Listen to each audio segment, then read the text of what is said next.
Hey guys, welcome back to Woods Tree Farm. I'm Phil, and today we're going to talk a little bit about one element of my firewood business that I have kind of a love-hate relationship with.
All right guys, and what we are talking about today is reselling firewood. I've done this every year for the last several years. You get to this point in the season where I'm out of inventory. I've got many customers asking for wood, and I'm like, okay, let me see if I can go find some. And I have not yet, in 4+ years of buying wood to resell, I've not yet found someone who can produce a product that is just like what I produce day in and day out.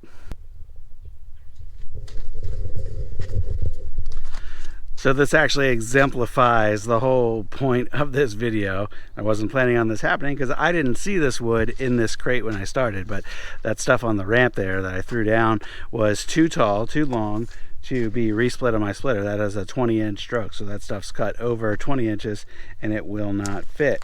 And for some people, that would be fine just to throw it as is into the load, but I tell my customers it's going to be a 16-inch average.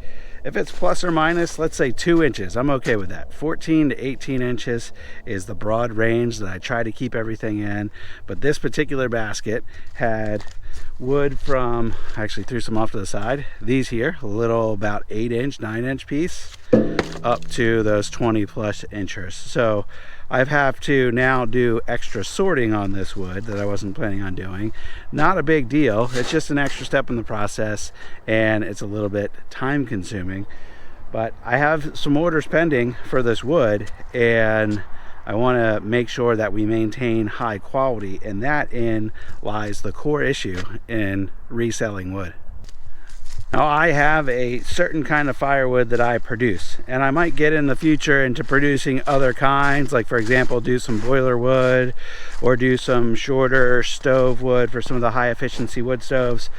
But generally speaking, everything that I've produced up to this point in quantity has been the exact same thing, which is recreational firewood, relatively small splits that are good for the fire pit, fireplace, and also for wood stoves and whatnot too, but they're relatively small. I mean, this whole stack here is all split pretty much the same way, and I know for some of you who watch, this is split too small for the way that you like it, for what you burn, how you burn it, but for my customers, that is perfect.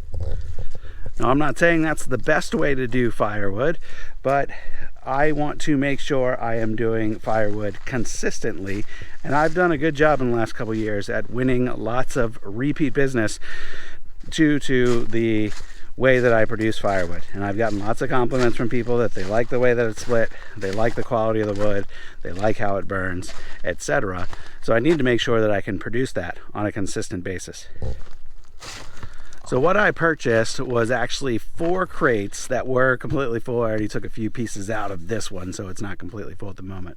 But I bought 4 crates of wood from one guy. It was $125 a crate, which is a little high to be reselling it. But I thought if it was going to be great quality and I could get a good mix of bundle wood and small order bulk wood, that I could probably get close to doubling my money. And I might still get there. It kind of depends on what's in this crate, and I'll show you what I've done so far.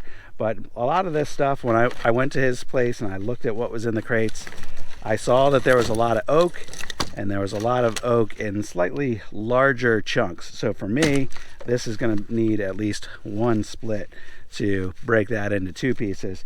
And in some cases, if it's the right length, a piece like this can yield a nice piece of barkless bundle wood, and then the piece with the bark will go into the bulk wood pile. That's kind of what I've been doing up to this point, and I've worked through several of the crates, and I'll show you what I've come up with so far. So here on the splitter, these are examples of pieces that I've taken off. These are going to go into bundles, and I already did a whole tractor bucket full of bundles. I'll show you those here in a second from the first couple crates that I worked through. But you know, there's the fresh split side.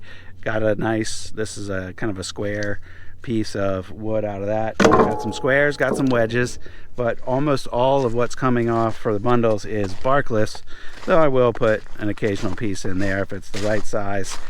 We'll put an occasional piece in there with some bark. That doesn't bother me too much. But here's what I got so far, and we'll do a little bit of a calculation to see if I'm going to get close to doubling my money on this order. So I've got here 1 loose tote, quarter cord. I have 2 of these 1/6 cord bags, and if we look at what's in here, you know, it is a good quality. This is actually some hickory and hickory oak. There's a little bit of maple in there, tiny bit of poplar in there, and there's still like just kind of a wide variety of sizes in these first 2. So there we've got the bundle wood. There's 8 bundles there, and I'll probably get a few more. Might get another 6 or 8 more out of the next crate. And I've got a pending order for a full truckload or 1/3 of a cord of wood, and that's what I started to work on. And then I figured I'd talk to you guys a little bit about the challenges of reselling wood. And I think the single biggest challenge is consistency. If you want to produce a consistent product, expecting someone else to make a product that's just like yours is probably going to be a little tough, and that's what I'm running into. Now, if this was all consistent length, I think I could work through it pretty good and break down the pieces that are too big and you know, end up with a product that I'm generally satisfied with on a, you know, on a large scale. But because what I'm dealing with is at a wide variety of cut lengths from 8 to 22 inches, as I showed you, it's going to make that consistency piece a lot more difficult. So am I going to double my money on this $500 investment? I think I'm going to come up a little short. We can kind of take inventory quickly of where we're at. I'm going to do a truckload, which actually still needs more in it. That's going to be $225. I have the bundles that I showed you, 8 of those so far, at let's say an average of $10 a piece. If someone orders 12 at a time, it's a little less than $10 a piece, but that's about where we average. And then the quarter cord crate is $165, and then 2 of the 1/6 cord bags at $125 each. So we'll add all of that up. I'll put it on screen because I'm not good at mental math while I'm talking to you guys, and we'll see where we're at. And then that leaves us with just a little bit that is still in that tote, which might be another 1/6 cord bag worth. And let's just throw that in on the tally and see where we're at. And then the final thing that I could deal with here are these extra long pieces, which if I split them down to bundle size, little like 3x3 size pieces of wood, and then take them to the miter saw and cut them down to the proper length, I might actually get another bundle or 2 and a bag of smoking chunks out of that. So with that grand total of those extra couple bundles and a little bit of smoking chunks, here's where we're at. And it's okay. My alternative is not sell any wood right now because all of mine is gone. I'm waiting on wood to dry in my solar kiln. I do have one other trick up my sleeve that I'm going to show you guys in the next couple days with some wood that I have coming in, but otherwise I have no inventory available, and I've been turning away sales opportunities for the last 2 weeks because I just don't have anything. The sun is dipping below the treetops and I need to get this truck filled up, so I'm going to wrap us up. But thanks for watching, guys. Let me know if you think reselling wood's a good idea. If you have experience with it, good or bad, share it in the comments and let others know what you think about reselling firewood. That's going to wrap it up for me, guys. See you on the next video. Bye-bye.